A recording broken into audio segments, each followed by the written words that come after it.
nakatanggap tayo ng hihiramin ko lang, Lakay-Deo ang bubuwit mo, ha.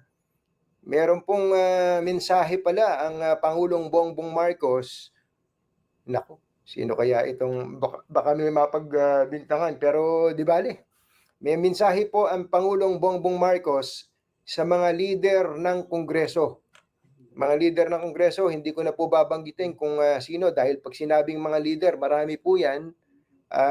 Nag-message po ang Pangulong Bongbong Marcos sa mga lider ng Kongreso at,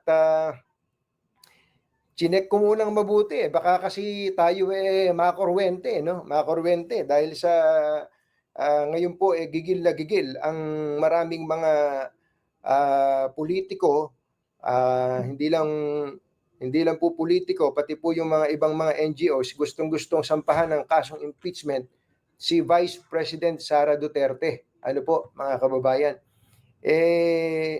katunayan ay nabalitaan natin, mismong si, House Speaker Martin Romualdez, kumbinsido na dapat pong sampahan ng impeachment ang pangalawang pangulo. Hindi lang po dahil dun sa mga nangyari nitong, weekend, kundi yung po may mga kinalaman pa sa confidential fund. At, kung inyo pong maalala, ang, Grupong Akbayan, si former Senator Trillanes, sinasabi nila na magpa-file sila ng impeachment laban kay, VP Sara. Pero ito po yung breaking.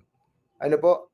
Ito po yung breaking. Nakakuha po tayo ng, kopya, ipinagkatiwala po sa atin ng isa sa mga nakatanggap ng mensahe galing sa Pangulong Bongbong Marcos, Jr. mismo.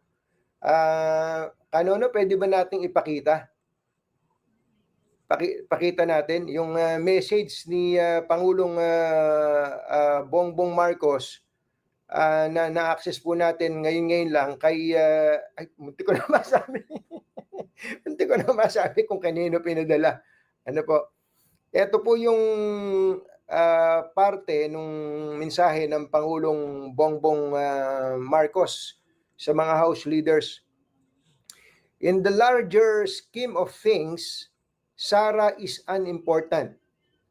So please do not file impeachment complaints.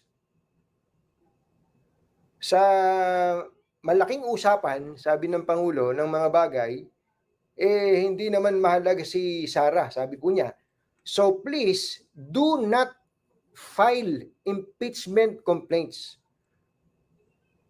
Huwag maghain ng impeachment complaint. Ang tinutukoy po kay VP Sara. Bakit daw po?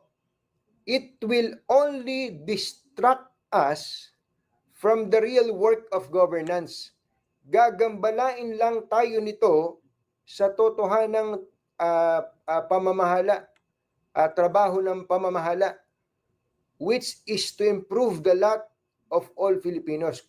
Na yun ay ang paunlarin ang mga lahat ng mga Pilipino. Sana maging malinaw itong mensaheng ito ng Pangulong Bongbong Marcos sa House leadership. Ano po, mga kababayan? Actually, ito pong mensahe ng Pangulong Bongbong Marcos na to, bagamat hindi ito nag-uutos, bagamat hindi po nag-uutos, sabi nga niya, so please do not file impeachment complaints. Huwag maghain ng reklamo ng impeachment. Hindi man po ito nag-uutos, pero dapat maintindihan ito ng House leadership. Na-imagine ko po kasi, mga kababayan, ang impeachment po, ilang beses na tayo nagkaroon ng impeachment.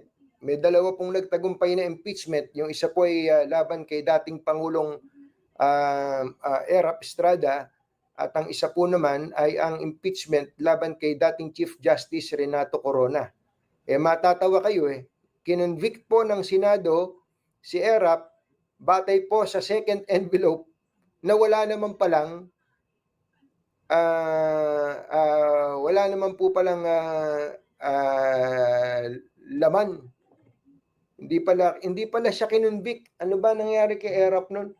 Nagkaroon ng botohan doon sa second envelope. Kamukat mo, wala naman palang laman yung second envelope. So ano ibig sabihin? It is purely a political process.